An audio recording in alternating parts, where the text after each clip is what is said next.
चलते हैं हम लोग स्टूडेंट्स न्यूमेरिकल प्रॉब्लम्स की तरफ ऑफ चैप्टर नंबर 7। हम देखेंगे कि कैसे हम लोग डिफरेंट इक्वेशंस को यूज करते हुए हम लोग डिफरेंट प्रॉब्लम्स को कैसे सॉल्व करते हैं। Problem number 1 is a force of 0.4 newton is required to displace a body attached to a spring through 0.1 metre.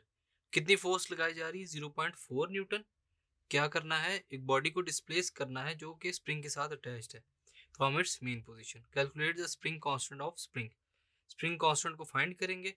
Given data है force F, displacement x। Find हम लोगों ने क्या करना है स्टूडेंट? Spring constant. तो आइए देखते हैं कि इसके लिए कौन सा फार्मूला है according to Hooke's law. Hooke's law क्या है हमारे पास? F is equal to k x.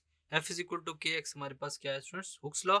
अगर हम लोग यहाँ से कांस्टेंट ऑफ प्रोपोर्शनैलिटी जो k है उसको निकालना चाहें तो क्या होगा? k is equal to f over x. Simple हमारे पास ये फार्मूला है। इसके बाद हम लोग इसमें वैल्यूज को पुट करेंगे। पुटिंग वैल्यूज को पुट करेंगे। k will be equal to 0.4 divided by 0.1 metre.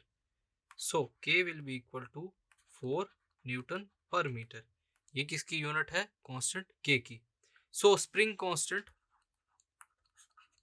k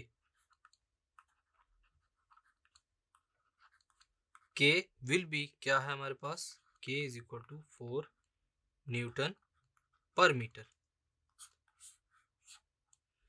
इस न्यूमेरिकल प्रॉब्लम में हम लोगों ने बाय यूजिंग हुक्स लॉ क्या फाइंड किया स्टूडेंट्स? स्प्रिंग कांस्टेंट k, जिसकी वैल्यू क्या है हमारे पास? 4 न्यूटन मीटर। Thank you.